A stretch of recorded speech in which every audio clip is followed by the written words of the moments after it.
तुम्हाला माहिती आहे का, नवीन नवीन घराचं कॉलम कास्टिंग करताना टाकावं लागतं सोनं. तर काय बाई, मम्मी म्हटली सोनं आणावं लागेल आपल्याला 4 दाणे. तर घेऊन आलो बाई 4 दाणे आणि टाकून दिले चारी चारी कोपऱ्याच्या कॉलममध्ये. मग इकडून आली बाई आपली सिमेंटची गाडी लगेच. आणि सिमेंट ठेवण्यासाठी आम्ही डायरेक्ट शेड बनवलं होतं, कारण ते सिमेंट लवकर खराब होत जातं त्याला काही ओलावा लागला तर. आणि दुसऱ्या दिवशी तुम्ही बघू शकता, आम्ही डायरेक्ट कॉलम कास्ट करून टाकले आणि सगळे त्याचे जे शटरिंग होते ते बी उभे करून टाकले. आणि इकडे जे आहे ना, ते सॅनिटरीचे पाईप पण सोडून टाकले मोठमोठे, कसं सेकंड फ्लोअरपर्यंत पण आपलं घर जाऊ शकतं. तर त्याचं सगळं सगळं आपलं पाणी जे आहे ते सुरळीत खाली उतरलं पाहिजे. इकडे मी बघतो तर काय स्लॅब टाकण्याची बी तयारी चालू होती. तिसरा का चौथा दिवस होता मला आठवत नाही, पण इथं स्लॅब टाकण्याची तयारी चालू झाली होती. आणि आपण येणं साईडने सगळे सगळे प्रॉपर शटरिंग लावून घेतल्या होत्या. आणि बघा असं काहीतरी लुक येत होतं वरतून. त्यांनी ऑइल वगैरे पण लावून घेतलं होतं, म्हणजे कसं ते प्लेटा लगेच निघत्या. आणि बीममध्ये बरं का, आपण लोखंड लायगही नाही केली, डायरेक्ट जाड जाड बार टाकले होते जसे आपले इंजिनियर साहेब म्हणले होते. जसे इंजिनियर तर मीच होतो घरचा तसा, पण जे लिहिलेलं होतं ना ड्रॉईंगमध्ये त्यानुसार आपण सगळे सगळे बार टाकले होते. आणि इकडे आले ना बाई स्लॅबवाले, आणि सगळे खुश होते बरं का. पहिला स्लॅब होता जिंदगीतला आपला, आणि ते बी स्वतःचा. आणि मस्तपैकी लाईव्ह बघितला आम्ही कसं काय असतं भाऊ. लई इंटरेस्टिंग गोष्ट असते हे बघणं.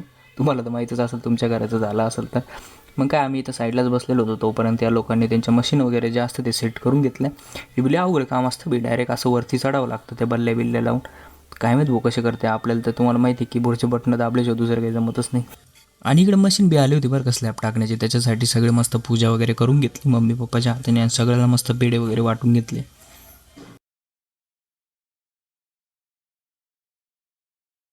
आज वर्क फ्रॉम होम असून मी सुट्टी टाकून दिली होती, कारण मनच नव्हतं लागत एकट्याला घरी बसायला. कारण आपलं घराचं पहिला स्लॅब, जिंदगीतला पहिला स्लॅब बनत होता तो बघायला आलो. मस्त खुर्ची पिडची टाकून बघत होतो तोपर्यंत बघा ना, या लोकांनी मस्तपैकी ते चढायचं जे असतं ना, ते सगळं सेटअप करून घेतलं होतं. आणि झाली ना बाई चालू मशीन.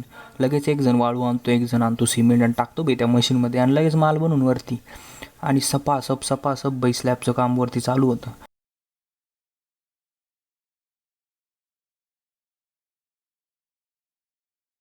अर्धा तास होऊन गेला होता आणि मशीन अजून बी चालू होती. लय बेकार माल लागला बाई स्लॅबला. आणि स्लॅब बी मला वाटतं लय बेकार कठोर बनणार आहे आपला. आणि फायनली भाऊ झालं ना आपलं स्लॅब रेडी. कसा दिसतोय कमेंटमध्ये सांगा बरं का. आणि बाई आम्ही डायरेक्ट 3 तासानंतर याच्यावर चालायला लागलो होतो. काही बी जरासा बी प्रॉब्लेम काय आला नाही, क्रॅक नाही, काही नाही. आणि फिनिशिंग तर तुम्ही बघू शकता एक नंबर झालेली. इथं संकन स्लॅब बी सोडला आहे आपण, पुढच्या याच्यात मी सांगतो कशासाठी. तोपर्यंत यार तुम्ही नक्कीच फॉलो करून टाका आणि करा व्हिडिओला लाईक, जसं तुम्ही करतच आलाय. आणि थँक्यू बरं का, आपलं अकाउंट बेकार रॉकेटच्या स्पीडनं वाढतंय त्यासाठी. चला भेट.